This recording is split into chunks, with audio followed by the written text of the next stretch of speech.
ወንድምና እህቴ ኦርቶዶክስ ናቸው፣ ቤተክርስቲያን ይሄዳሉ አይደል?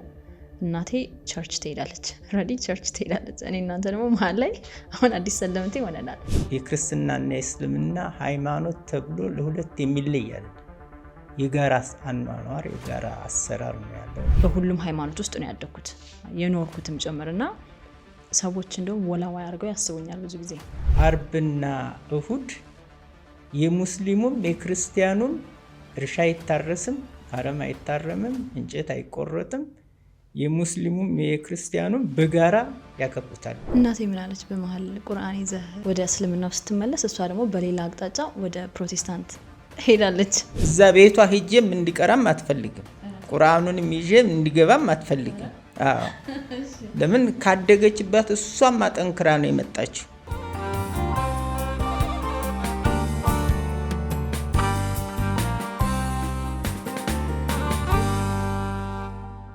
እንደምን አላችሁ? ይህንን የዩቲዩብ ቻናል የምትከታተሉ ሁሉ ባለፉት 10 ዓመታት እኔ በጋዜጠኝነት ህይወት ውስጥ አልፌያለሁ። ነገር ግን በዚህ ህይወት ውስጥ ከሬዲዮ፣ ቴሌቪዥን፣ ጋዜጣ፣ መጽሔት ሁሉንም ነገር ዳስሻለሁ። በጣም ብዙ ሰዎችን አግኝቼ ለማውራት እድሉን አግኝቼ ነበረ።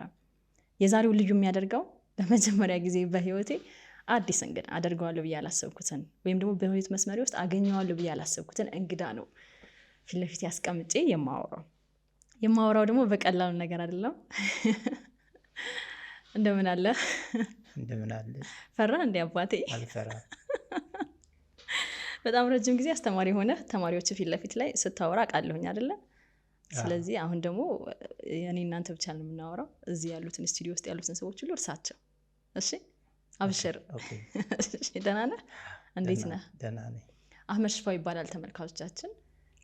በጣም ረጅም ከ30 ዓመት አካባቢ በመምህርነት ወይ ከዛ በላይ ታርመኛለህ በመምህርነት ህይወት ውስጥ እንግሊዘኛ አስተማሪ ሆኖ ኖሯል። እኔንም ሃይ ስኩል ላይ ኤሌመንታሪ ላይ እንግሊዘኛ ቋንቋ አስተምሮኛል። አባቴ ቢሆንም ግን ታዛዥ ሆኜ ተምሬያለሁ ለማለት ነው። ዛሬ ደግሞ በህይወት መስመር ውስጥ ከአባትነቱ ባሻገር አዲስ ምዕራፍ ውስጥ እሱ ሲገባ እኔም ተከትየው ገብቻለሁ። ሁለታችንም ሰለምቴ ነን እና ቤተሰባችን በጣም ረጅም ታሪክ አለው። ወደዚህ ያልንባቸውም የህይወት መስመሮች አሉ። አሁን ቅድም ከመጀመሪያችን በፊት ስትጀምሪ አለኝ ቢስሚላህ ብለሽ ጀምሪ ብሎኛል አይደል? እሺ ቢስሚላሂ ረህማን ረሂም ብዬ ጀምሬያለሁ። አህመድ ሽፋው እድገቱ ውልደቱ ብዙም ጠይቄ አላቅም። እንዳባትና ልጅ ቁጭ ብለን አውርተንም አናቅም። ከዛ ልጀምርና እኔም ተመልካቾቼም እኩል እንወቀ። እሺ ታንኪዩ፣ አመሰግናለሁ። አህመድ ሽፋው ራጅ ይባላለሁ። ትውልድ ቦታዬ ኩታበር ደሴ ዙሪያ ነው። አባ ሰላማ ይባላል፣ ገጠር ነው። በአሁኑ ወቅትም እንደ ድሮ አይደለም፣ እንደ ገጠርነቱ ትንሽ እየተሻሻለ መጥቷል እና ብዙ ልጆች ወጥተውበታል። ከዛ 4 ሰዓት 5 ሰዓት እየተጓዝን ተምረን ቀኑን ሙሉ ያለ ምሳ ቁርስም ጠዋት አንበላም፣ ተነስተን ነው የምንመጣው እና ብዙ ሰዎች ያፈራች አካባቢ ናት እና ለ40 ዓመት የእንግሊዝኛ መምህር ነበርኩ።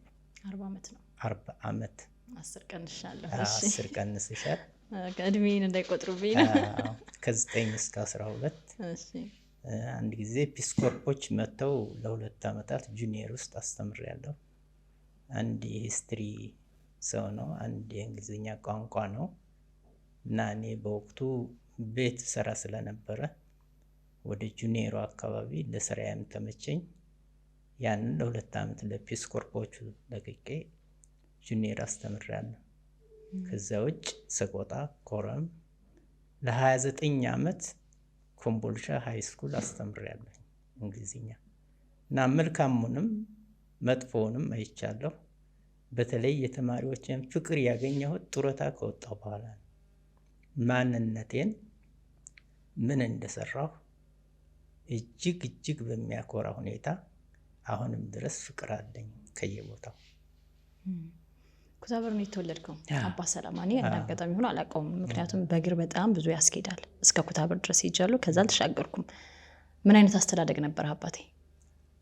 የመጨረሻ ልጅ ነኝ እና እኔ የመጨረሻ ልጅ በመሆኔ እናቴን በጣም እወዳለሁ፣ አፈቅራለሁ። 3 ነን እና ወደ ትምህርት ነው ቀጥታ ህይወቴ የተለወጠው። የመጀመሪያው ቄስ ትምህርት ቤት ነው የገባሁት። አካባቢያችን የእስልምናው ስለሌለ እንደገናም በአካባቢያችን የክርስትናና የእስልምና ሃይማኖት ተብሎ ለሁለት የሚለይ አይደለም። የጋራ አኗኗር የጋራ አሰራር ነው ያለው እና ቄስ ትምህርት ቤት ዳዊት ደግም ያለው። ልጅ እያለህ ግን እናትህ ሙስሊም ነበሩ አይደለም? ሙስሊም ነው። አባቴም ሙስሊም ነው፣ እናቴም ሙስሊም ነው። በእናቴም በአባቴም ሁሉ የእስልምና ሃይማኖት ተከታዮች ናቸው። የተወሰኑ ዘመዶቻችን ብቻ ክርስትናም አለ፣ ችግር የለባቸውም በሃይማኖት። ዛሬ ሙስሊም ነው ነገ ክርስቲያን ቢሆንም በሃይማኖት ተፋቅሮ መኖር ነው። ያንዱን አንዱ አክብሮ። ለምሳሌ እናትህ ራመቴ ሱፍ ናት፣ አባትህ ሽፋው ወራቄ ነው። ከዛ ወንድምህ ላይ ደግሞ ያው ቤተሰቦች ስለሆኑ አሰፋ ሽፋው ነው። ከዛ ወርቂት ሽፋው። አሰፋ ሽፋው ሙስሊም ነው? ሙስሊም ክርስቲያን ሆነ በሴት ምክንያት በኋላ እንደገና ሲሞት በእስልምናው ነው የቀበርነው። ወርቂትስ ሙስሊም ናት። እሷ ሙስሊም ናት። ቤተሰቧ በሙሉ ሙስሊም ነው። ከዛ በኋላ ሙስሊም ነው፣ ሙስሊሞች ናቸው ልጆቿ ምንም ሁሉ። እሺ አንተስ ስትወለድ? ያው ሙስሊም ነው። ፎሎወርስ የሙስሊም ተከታዮች ናቸው። የሙስሊም ተከታይ ናቸው፣ ሙስሊሞች ናቸው። ታዲያ መሀል ላይ ከየት መጥቶ ነው ወደ ክርስትና የተጠቀለ? በመካከል እንግዲህ ያው የእናትሽ ጉዳይ ነው። እናትሽን አጋጣሚ ሆኖ 10 ዓመት አገልግዬ ነው ትዳር የጀመርኩት እና ስንተዋወቅ እሷ ደግሞ በጣም የክርስትናም የእስልምናውም ተከታዮች ያሉበት ነው። የመምህር አካለ ወልድ ዘር ናት። 4ኛ ነው 5ኛ ትውልድ ናት። በአፄ ቴዎድሮስ ጊዜ የወሎ ክፍለ ሀገር አቡን የነበሩት ቴዎድሮስ አንድ በሬ ለሁለት ሰጥቷቸው ያንን በሬ በእስልምና ወይም በክርስትና የተቸገሩበት፣ ዳሩ ግን ብልህ ስለነበሩ በሬውን በሙስሊም አርዳችሁ ስጋውን ላኩልኝ ብለዋቸው ያ በሬ በሙስሊም ታርዶ ለክርስቲያኖች ተወስዷል።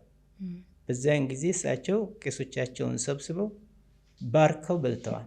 ቴዎድሮስ ከጊዜ በኋላ ጠይቆ ምን አደረጉት ያን በሬ ተብሎ ሲባል መምህር አካለ ወልድ በሙስሊሞች እንዲታረድ ተደርጎ ስጋው መጥቶላቸው ባርከው ከቄሶቻቸው ጋር በልተዋል ተባለ።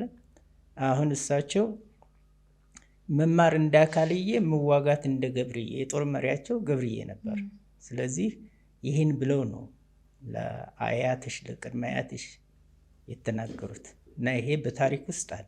ስለዚህ በክርስትናው እናትሽ የጠበቀ ነው። እንደገናም ደግሞ እዚህ ደብረ ሊባኖስም ተወላጅ ናቸው። ገዳም ውስጥ በእናታቸው ማለት ነው። በአባታቸው የወሎ ሰው በአባታቸው እዚህ ናቸው፣ ኦሮሞ ናቸው፣ ሰላሌ። በእናታቸው ደግሞ ቦሩ ስላሴ ናቸው። ያው ዞሮ ዞሮ በእንትኑም አለባት አይደለ እናቴ? በምን ሙሉ ጠቅላላ መቼም ክርስቲያን አይደለችም። በአባትሽ ደግሞ የመጅት ሼህ ዘር ናቸው። ሙጤ ቆሎ የሚባለው ኮምቦልሻ አካባቢ አሁንም አለ። የዛ ሼህ ዘር ናቸው። ስለዚህ በእስልምናውም አለ በክርስትናውም አለ። እኛ ችግር የለብንም። አሁን ነው ነገሮች እየተበላሹ የመጡት እንጂ ክርስቲያን ሆኖ የእስላም ሰደቃ ያደርጋል። እንደገናም ደግሞ እስላም ሆኖ የክርስቲያን ተስካር ለዘመዱ ይሰጣል። እና አሁንም ቢሆን እኔ አካባቢ አርብና እሁድ የሙስሊሙም የክርስቲያኑም እርሻ አይታረስም፣ አረም አይታረምም፣ እንጨት አይቆረጥም። የሙስሊሙም የክርስቲያኑም በጋራ ያከብሩታል አርብንና እሁድም ማለት ነው። አርብ ጁሙአ፣ እሁድ ሰንበቱ እና በዛ ሂደት ውስጥ እኔ አስተርዮ ማርያም፣ ገና፣ ጥምቀት፣ የቡሄ የሚባለው የክርስቲያን መሆኑን ያወቁት አሁን በቅርብ ጊዜ በተፈጠረው ትውልድ ነው። ስለዚህ አሁንም ያ ባህል በዛ አካባቢ ትንሽ ተቦርቡሯል፣ በህይወት ግን አለ። ስለዚህ አንተ ቤተሰብ ውስጥ በመጀመሪያ ሙስሊም ነበራችሁ? ያው የእናቴ እሷ ለራሷ እናት አለም ነፍሷን ይማረው አያቴ ያገባቸው እሷ የሰላሌ ሆና የሰላሌ ኦሮሞ ግማሽ ግማሽ ሆና ክርስቲያን ነበሩ አይደል? እንደውም ወንድሟ እኮ እንትን ናቸው መነኩሴ ናቸው። አሁን በቅርብ ነው ያረፉት። እንደዛ ሆና ከዛ ደግሞ አደም በሽርን ሄዳ አስታገባ አባባ አደም በሽር ወደ ክርስትና ተቀየሩ አይደለም? ከዛ 3 ልጆች ወለዱ፣ ኖሩ። ምንም ጥያቄ አልነበረባቸውም። አንተም ሙስሊም ሆነህ ቤተሰቦች ውስጥ ተወልደህ መተህ እናቴን ሰርጋዲስ አዳሙ በሽር አይደለ? እሷን ስታገኝ እንደገና ክርስቲያን ሆንክ። በክርስትና እኛ ተወለድን ማለት ነው። ስለሱ ንገረኝ እስኪ። ወል ከዛ በፊት ክርስትና አንድ ጓደኛ ነበር በጣም የምወደውና የማፈቅረው። ክርስትና የተነሳሁት በሱ ምክንያት ነው። ተነስተህ ነበር ክርስትና? አዎ፣ እሱን ያስነሳኝና ሃይ ስኩል ተማሪዎች እንደነበር 9ኛ ክፍል ወይም 10ኛ ክፍል እንደዚህ እንደነበር አስጠምቆይ ክርስትና ተነስቻለሁ። በምን ምክንያት? ምን ቢል ፍቅር ነው በቃ። የጓደኛው መዋደድ በመካከላችን ያለው መዋደድ በመካከላችን ይሄ ነው። እሱ አሸነፈ፣ ወደሱ ሄድኩኝ እና ቤተሰብ አባቴ ያው ወደ ክርስትና እንዲመጣ ማለት ነው። ምን ቢልህ ነው? ምን ቢልህ? አሁን እኮ ጓደኛ አናውቀውም፣ ግን ፍቅር አለን በቃ። ማን ነው ስሙ? መኮንን ይባል ነበር። እና እሱ በሱ ምክንያት አሁን ሞቷል፣ በህይወት የለም፣ ነፍሱን ይማረው። ሰሜን ውትድርና ሄዶ ያው በህይወት የለም፣ ሞቷል። እና በዛ ምክንያት ክርስትናውን እንትን ብያለሁ። እና ዞሮ ዞሮ ግን የክርስትና ስምህ ማን ነበር? ኃይለ ጊዮርጊስ። ኃይለ ጊዮርጊስ ነው። አጥብቄ የሄድኩበትም ነገር የለም። እንደገናም ደግሞ ተጨንቄም እናትሽም አትጨነቅም ነበር፣ እኔም አልጨነቅም። ሃይማኖቱ ሚና የለውም በመካከላችን። ቤተሰብነት ፍቅር ብቻ ነው የነበረው። እና አሁን ነው ጎራው እየተመቻቸ የመጣው። ክርስቲያኑም በክርስቲያንነቱ፣ ሙስሊም በሙስሊምነቱ የራሱን እያጠናከረ መምጣት የቻለው አሁን በዛ ጊዜ የጋራ ህይወት መምራት ብቻ ነው በሙስሊሙና በክርስቲያኑ። ለሃይማኖት ከፍተኛ ትኩረት አልነበረውም። አሁን አንተ በቅርብ ነው ሰለምቴ ሆንኩ አይደለ? እኔ ውስጤ ሰለምቴ ነው ላው አይደለም። ውስጡ እኔ አንድ በአእምሮ ውስጥ የሚሰላሰል ነበር። በህፃንነቴ ያመኝ ነበር እና ስታመም እናቴ ወደ አንድ ሼህ ይዛይ ትሄዳለች። ሼህ ማለት ይሄ የሚጠነቁለው ምንም የሚለው ሳይሆን ቁርአን ብቻ የሚያስተምሩ ደረሳ ብቻ ያላቸው። እዛ ስሜንም የሰጡት አህመድ ብለው ያሉኝ እሳቸው ናቸው። እና ቁርአን ቀሩልኝ። ተመላልሼ አህመድ ብየዋለሁ፣ ካሁን ወደ አንዳ ቁርአን እንዲማር አድርግ ተባለ። አእምሮዋ ይህንን እንዳሰበ ሞተች። እኔ ወደ ዘመናዊ ትምህርት መጣሁ። በሷ በኩል ግን ወደ ቁርአን እንድገባ ነበር። ስለዚህ አእምሮ ውስጥ ያቃጭል ነበር ይሄ ነገር። አእምሮ ውስጥ ያቃጭል ነበር እና ጤናማ አልነበርኩም። 40 ዓመት ሳስተምር ይህንን አረብኛ ለመማር ከፍተኛ ጉጉትና ፍላጎት ነበረኝ። የእናቴን ፍላጎት ባትኖርም በህይወት ባትኖርም ይህንን ተግባር ለመፈጸም ፈልጌ ነበር እና ወደዚህ ወደ እስልምናው ስመጣ ቁርአንን ለመማር ስመጣ ህልም አይቼ አላውቅም። በህልሜ ግን 3 ሰዓት ተኩል አካባቢ 2 ሰዓት ተኩል አካባቢ እንደዛ ተኝቼ ህልም አሳየኝ እና ያ ህልም ተነሳውና ጻፍኩት በማስታወሻ። ሲጧት ጉዱና ያለው አልኩኝና ሪሄርስ ሳደርገው ጧት ያው ሆነ። ያ ህልም ምንድነው? የሆነች ፒክአፕ መኪና ቤት አጠገብ ቁማ አጋፋኝ ይለኛል። ያችን መኪና ስንነካት ብር ብላ ፎቅ ላይ ትወጣለች።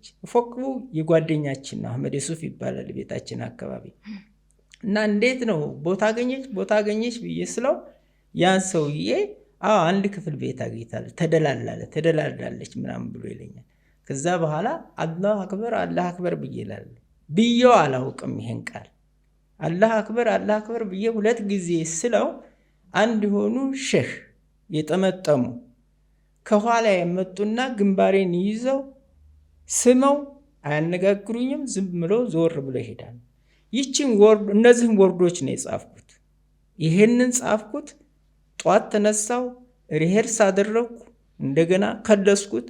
ይኸው ቋንቋውም ወረቀቷም አሁን ስቲል አለች። በቀይ እስክሪብቶ ነው የጻፍኳት። ትንሽ ቁራጭ ወረቀት ላይ ነው የጻፍኩት። እስካሁን ድረስ አስቀምጨዋለሁ። ይሄ መልእክት ነው ብዬ ራሴን አሳመንኩት። ለማንም አልነገርኩም፣ ለምንም አላልኩም። ሄድኩ፣ ቁርአን ገዛሁ፣ በራሴ ተጁድ ጀመርኩኝ። አሊፎችን እነዚህ ምናምኖችን ፊደሎችን ቃላት ምስረታ ድምፅ ማውጣት እነዚህም በራሴ ነው።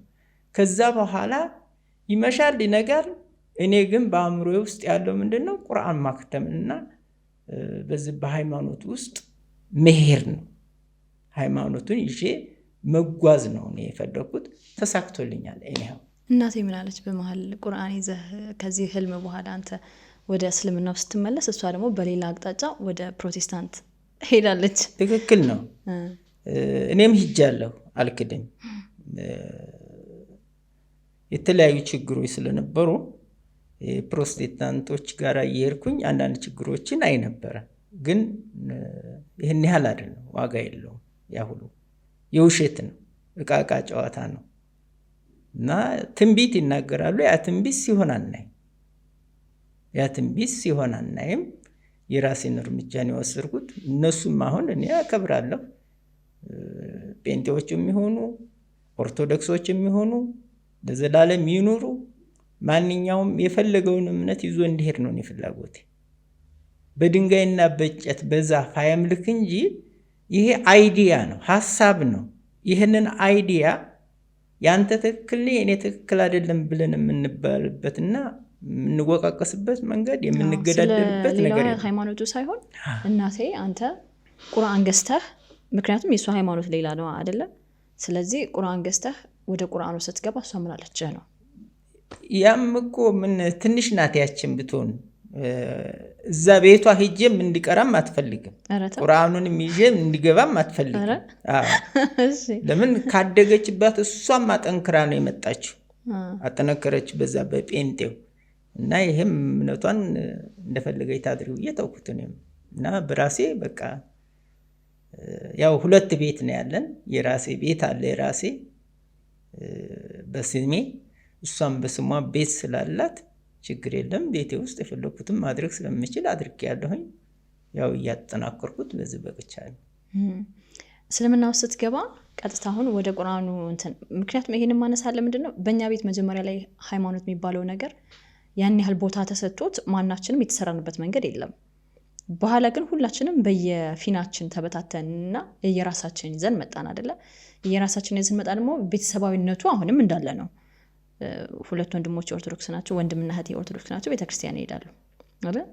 እናቴ ቸርች ትሄዳለች፣ ረዲ ቸርች ትሄዳለች። እኔ እናንተ ደግሞ መሀል ላይ አሁን አዲስ ሰለምቴ ሆነናል። ሰለምቴ ስትሆን ይሄንን ኮፍያህን ስታደርግ ከማህበረሰቡ ስትለይ እዛ አካባቢ ላይ ምን አይነት አቀባበል ነበረ ማለት ፈልጋለሁ። ምክንያቱም አሁን እኔ ወሎን ሳቀው ኮምቦልቻን የተማርኩትና ሃይ ስኩል እያለሁ አስታውሳለሁ አንድ መቅደስ የምትባል ልጅ ማናችን ምን ትናንንም ነበርና ወደ እስልምናው መጣች። ያኔ አካባቢ ላይ የነበሩ ማን ነበር ስሟ በእናት ጦይባ እንደዛ አይነት እና ሰላትና እንትኑን እንዴት ሰላት እንደሚሰገድ በአማርኛ ጻፉና ሰጧት። ከዛ ከቀበሌ 8 ከኛ ሰፈር እስከ ሃይ ስኩል ድረስ የምንሄድበት በጣም ረጅም መንገድ ነው። ያን ሁሉ መንገድ ስንሄድ በአማርኛ ነበር ሪሄርስ የምታደርገው። በአማርኛ አብረናት እኛም እያለን እንሄዳለን አስታውሳለሁ። እንደገና ደግሞ ሻችን የምንላቸው አንድ እዛ ቃልቻ ነበሩ አይደለ ቁርአን የሚያቀሩ እሳቸው መንገድ ላይ እኮ ሲያገኙን እኛ ጸጉራችንን ካልሸፈንን አሳደው ይዘው የሚገርፉን ሰው ነበሩ። ሰው ቁርአን ሲማር ምን ሲል እኛ አንግባበት እንጂ ያው ማህበረሰቡ ውስጥ ነበረ ብዬ ነው። እና አህመድ ሽፋው ደግሞ ከብዙ ጊዜ በኋላ ወደ እስልምናው ሲገባና ኮፍያህን አድርገህ መንገድ ላይ የተለያዩ ቦታዎች ላይ ስትሄድ ምን አይነት አቀባበል ነበረው? በፍቅር በደስታ እንኳን መጣህልን ብለው ተቀበሉ ወይስ ደግሞ በጣም ከባድ የሆነ መንገድ ነበረው? እሺ ወል እኔ ችግር የለብኝም። ከትንሹም ከትልቁም ጋር ተግባብቼ ስለሚሄድ ኬፑን አደረኩትም አላደረኩትም የውስጤን ስሜቴን ስላገኘሁት ማንኛውም ሰው ደስተኛ ነው። ውስጤ በፊትም ቢሆን አሰላም አለይኩም ብዬ ነው የምለው። አሰላም አለይኩም ኦርቶዶክስም ውስጥ ሆኜ አሰላም አለይኩም ነው እኔ ሙስሊሞችን ሳገኝ የምላቸው እና የተለመደ ስለሆነ ብዙም አዲስ አይደለም። አንዳንዶቹ ደግሞ ውስጡን የሚያውቁ ደግሞ እንኳን ተመለስክ እያሉ ደስታቸውን ነው የገለጹልኝ። ለመጀመሪያ ጊዜ ቁርአን ይዘህ መስጂድ ስትገባስ? እሱ ለመጀመሪያ ጊዜ ቁርአን ይዤ መስጊድ ሮሃማ መስጊድ ይባላል ሸዋበር ነው። እና ቢዚ ናቸው። ማንኛውም ድረሳ ማንኛውም ቃልቻ ዙሮ የሚያይሽ የለም እና ለራሴ ቀርቼ ነው የምወጣው እና እርዳታ አላገኘሁም። እቺ የተጅዷ ቁርአን መቅሪያ ድምፅም ስላላት መጽሐፉም የዛ ስለሆነ ተጅዊድ አጻጻፍ ስለሆነ እዛ ላይ ያለው ራሴ ቀርቼ ብቻ ለሳይለንቱ ነው እዛ ቦታ የሚሄደው እና አእምሮዬ በዛ በሰዎቹም በራሳቸው ጥረት የሚያደርጉትን ሳይ ራሴንም በዛ ውስጥ ስለማጠምደው ፍላጎቴን አሟልቼ ያወጣለሁ እንጂ ከማንም። ስለዚህ ማንም አላስቀረህም? እስከዛ ድረስ ማንም አላስተማረም? ማንም በራሴ ነው። ምን ላይ ደረስክ ታዲያ? 30 ጁዝ ጨርሻለሁ በራሴ። ግን ጨረስኩ አይባልም። ያንዳንዷ እየተቆራረጠች መሰማት አለበት። አንድ የሆነ ኡስታዝ ወይም አንድ የሆነ ሼክ ጋራ በየጊዜው እየሄድሽ ሪሄርስ ማድረግ አለብሽ።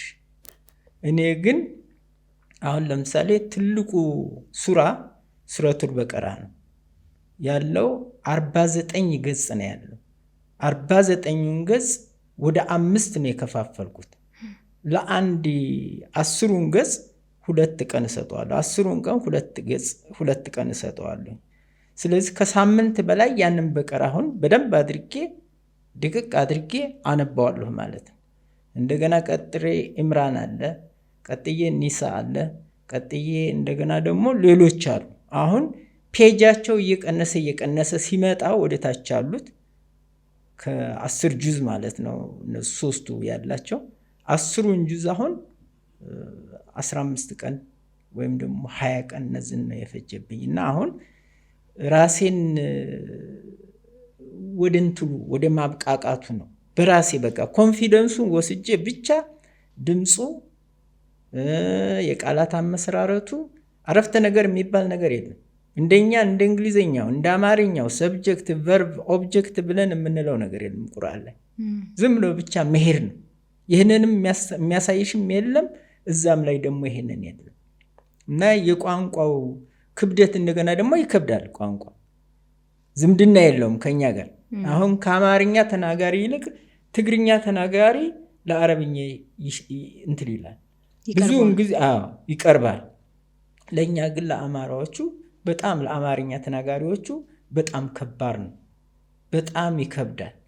ስለዚህ ያንን በራሴ አሁን እየቀነስኩ ነው አሁን ያለው እና አሁን እንደውም ወደፊት የራሴ ፕላን ይኖረኛል። ሎንግ ሬንጅ ሃይስኩል እንደማስተምርበት አይነት ጠቅላላ 30ውን ጁዝ በሎንግ ሬንጅ ከፋፍለዋለሁ፣ በሳምንት ከፋፍለዋለሁ፣ በወር ከፋፍለዋለሁ፣ በቀን ከፋፍለዋለሁ።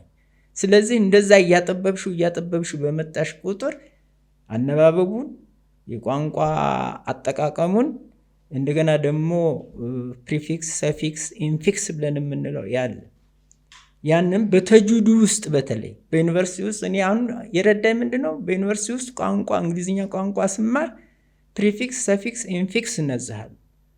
በአማርኛ እንደገና 11ኛ ክፍልም አለ አማርኛ ላይ ዩኒቨርሲቲ ላይ አንድ ኮርስ ይሄ ይሰጣል። ስለዚህ እሱን ፎሎ አፕ እያደረግኩ ነው ያለሁት።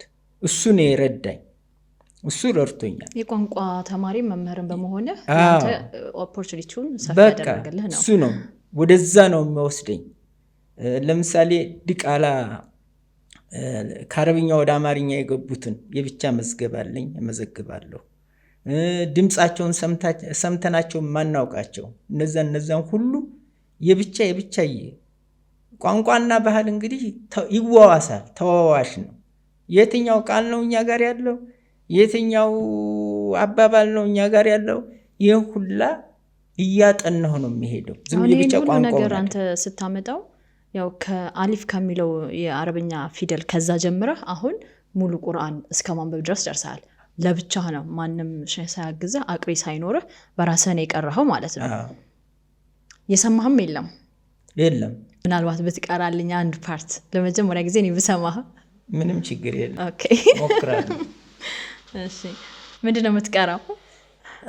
ሱረቱል በቀራ ከረጅሙ ሱራ ነው የምጀምረው። ሙሉውን አይደለም ያው ግን የተወሰነውን። ያማ ቀኑን ሙሉም አያልቅም። እሺ ቀኑን ሙሉ አያልቅም ሱረቱል በቀራ። ለመጀመሪያ ጊዜ ነው? ማንም ሰምቶ አያውቅም? አዎ ለመጀመሪያ ጊዜ። ቢስሚላ በልና ጀምር። ኦኬ እሺ፣ አመሰግናለሁ። አዑዙ ቢላሂ ሚን ሸይጧን ረጂም ቢስሚላሂ ረህማን ረሂም አሊፍ ላም ሚም ዛሊከል ኪታቡ ለረይበ ፊህ ሁደን ሊልሙተቂን አለዚነ ዩእሚኑነ ቢልገይቢ ወይቂኑነ ሶላተ ወሚማ ረዘቅናሁም ዩንፊቁን ወለዚነ ዩእሚኑነ ቢማ ኡንዚለ ኢለይከ ወማ ኡንዚለ ሚን ቀብሊከ ወቢልአኺረቲ ሁም ዩንፊቁን ኡላኢከ አላ ሁደን ሚን ረቢሂም ወኡላኢከ ሁሙል ሙፍሊሁን እነለዚነ ከፈሩ ሰዋኡን ዐለይሂም አንዘርተሁም አም ለም ቱንዚርሁም ለዩእሚኑን ሐተመላሁ ዐላ ቁሉቢሂም ወዐላ ሰሚዕሂም ወዐላ አብሳሪሂም ጊሸዋህ ወለሁም ዐዛቡን ዐዚም ወሚነናሲ መን የቁሉ አመና ቢላሂ ወቢልየውሚል አኺሪ ወማ ሁም ዩእሚኑን ዩሐድኡነ ላሁ ወለዚነ አመኑ ወማ የህድኡነ ኢላ አንፉሲሂም ወማ የሽዑሩን ፊ ቁሉቢሂም መረዱ ፈዛደሁም ላሁ መረዷ ወለሁም ዐዛቡን አሊም ቢማ ካኑ የክዚቡን ወኢዛ ቂለ ለሁም ያው ይህንን ድቅቅ አድርጎ ለመሄድ አንድ ወደ እንትን መገባት አለበት። ለምሳሌ የሚቀልሽ ምንድን ነው? በቃል ስታጠኘው ነው። ድምፁንም በቃል እንደገና ደግሞ ተር ብለሽ ለመውጣት እኔ አንዱን ያዝ አንዱን ለቀቅ የማድረግ ባህሪ ቋንቋውንም ስለማታውቀው የሚያርምህም ሰው ስለሌለ ነው። ምንም የሚለኝም ስለሌለ በአንድ ነገር ውስን ሆነሽ ድቅቅ አድርገሽ አጥንተሽ ብትሄጂ ችግር የለውም። ስለዚህ ከዛ አኳያ ነው። አልሰለችህም? በመሀል አሁን ምን ያህል ጊዜ ሆነህ? 2 ዓመቴ። ምንም መሰልቸት የሚባል መሽቶ እስከሚነጋ ድረስ አልሰለችህም ስልህ ለምሳሌ አሁን አጋዥ ያስፈልጋል አይደለ? ወደ ሃይማኖቱ እንደ መግባትህ። ምክንያቱም ከዚህ በፊት በነበረ ሃይማኖት ላይ ምንም ፕራክቲስ አላደረክም። አዲስ እንደመሆንህ ይሄ ማለት እንደዚህ ነው፣ በዚህ በኩል ሂድ፣ ይሄ አይደረግም፣ ይሄ ይደረጋል የሚባሉትን ነገሮች በመናገር ቁርአኑ ላይ ከመጀመሪያው እስከ መጨረሻው ድጋፍ በመሆን ማንም ሰው ካጠገብህ የለም። አንዳንዴ ለምንድን ነው ይህን ያህል የምደክመው ምን አስፈለገኝ ብለህ ትተኸው አታውቅም። ምክንያቱም ያኛው ላይፍ ቀላል ነው፣ ዝም ብለህ ነበር ስትኖር የነበረው። ይሄኛው ግን መስዋዕትነት ያስከፍላል። ቢያንስ እንኳን አዲስ ኢንቫይሮንመንት ነው እንትን የምትለው እና ያንን ነው አልሰለቸውም እያልኩ።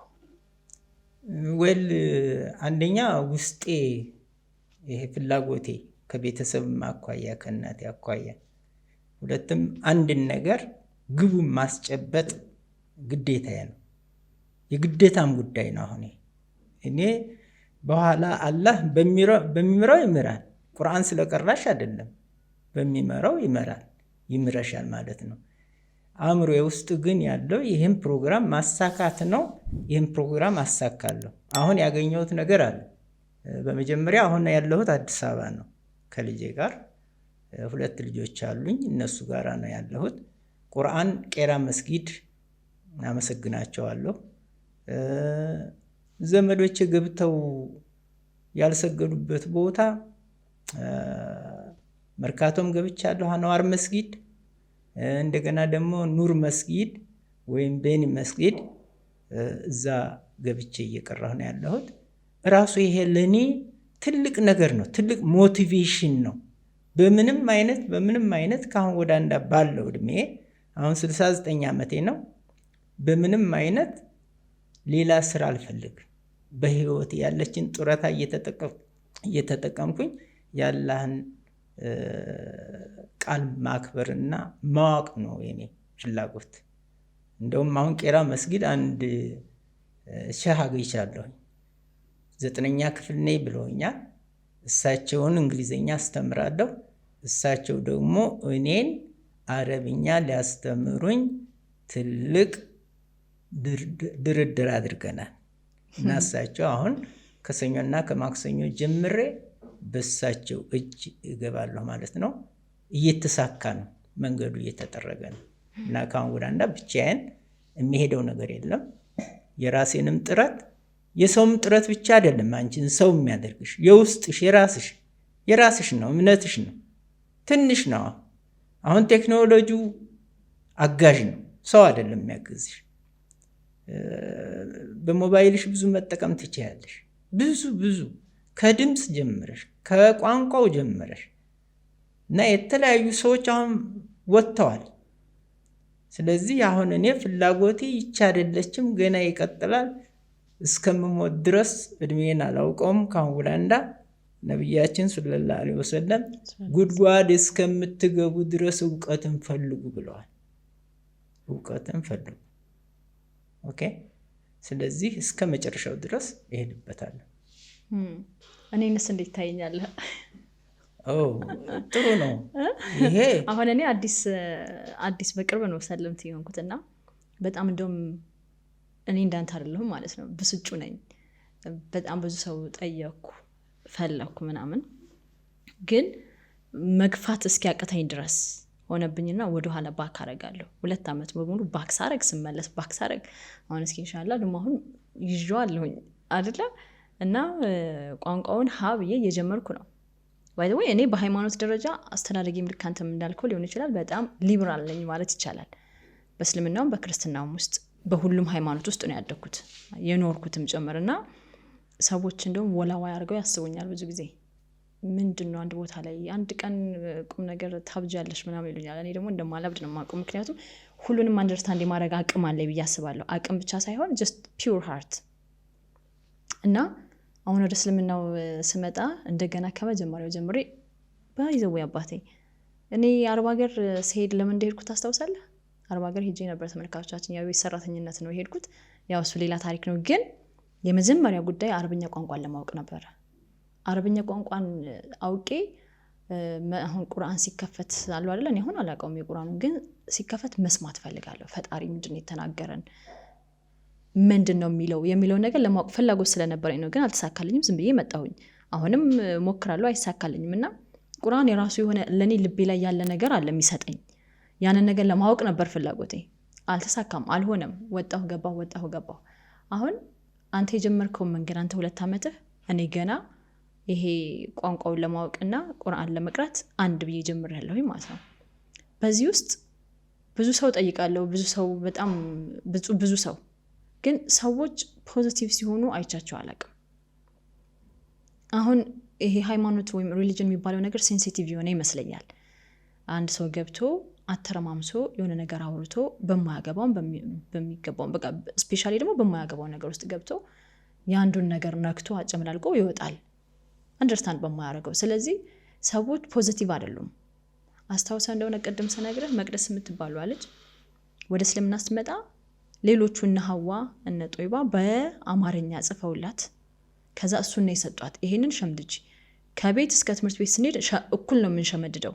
እሷ ያው ከዛ ወደ ሰላቷ ሄደች፣ እኛ ደግሞ ወደ ኖርማል ላይፋችን ሄድን ማለት ነው። አሁን ያንን የሚያደርግ ሰው ያለ አይመስለኝም። ሰዎች ላፋቸው ለሆነ ነገር አይዞሽ አብሽሪ አላሁ አክበር ምናምን በቃ ተመለሽ ወደኛ መጣሽ ይላሉ። ከዛ በኋላስ ያለውን ነገር ማን ያግዝ? እንደውም እኔ ልቤን በጣም ያሳመመኛል ይሄ ነገር ነው። ከሰው ኤክስፔክት አለማድረግ ጥሩ ሊሆን ይችላል፣ ግን እኔ አላደግኩበትም። እንደ ሌሎቹ ሰዎች አብሬ ምናልባት ከልጅነት የጀምሬ ቁርአን ቀርቼ ቢሆን ኖሮ ዛሬ ባልከበደኝ ነበር አይደለም። እና ያንን ክፍተት አስተውያለሁኝ።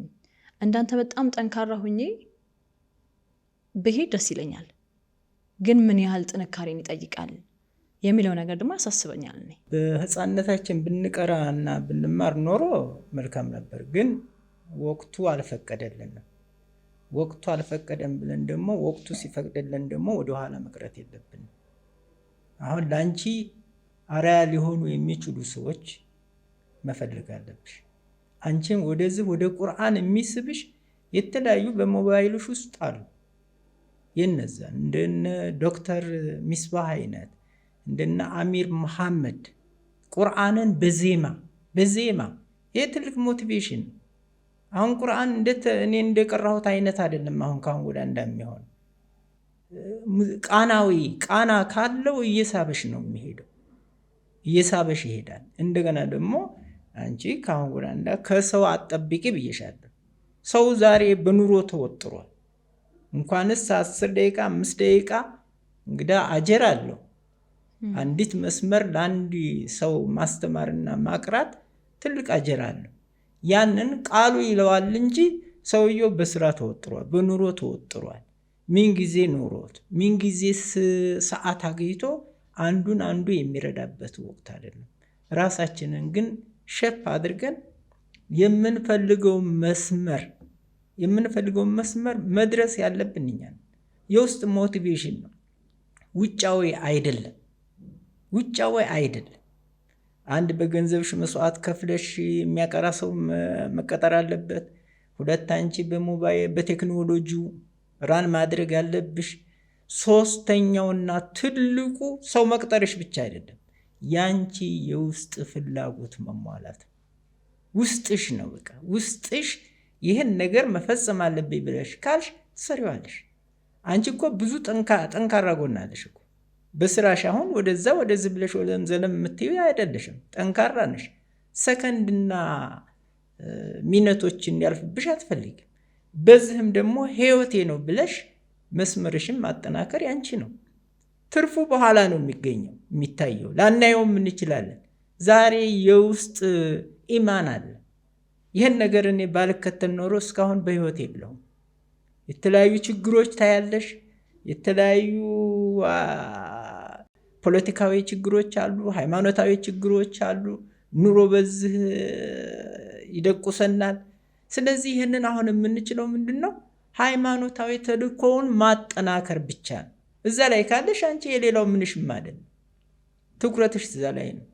ስለዚህ በራስሽ ውሳኔ ሰዎችን ስላረዱሽ አይደለም፣ አንቺው ራስሽ ሰው መሆን አለብሽ፣ ወደዛ መለወጥ አለብሽ ብዬ ነው የማምነው። እና ይመጣል ደግሞ ትንሽ ነገር ሰርተሽ ሞቲቬት ትሆኛለሽ፣ ትቀጥይበታለሽ። ትንሽ ሰርተሽ ደግሞ እንደዚሁ እኔም ሌሊትም እኮ አንቺ አሰሚኝም እንጂ እኮ እኔ ሌሊት ሞባይልን ከፍቼ ሳዳምጥ ሳይ ነው የተለያዩ ነገሮች። ድምፅ ላይ ይገባለሁ፣ ቁርአን ላይ ይገባለሁ።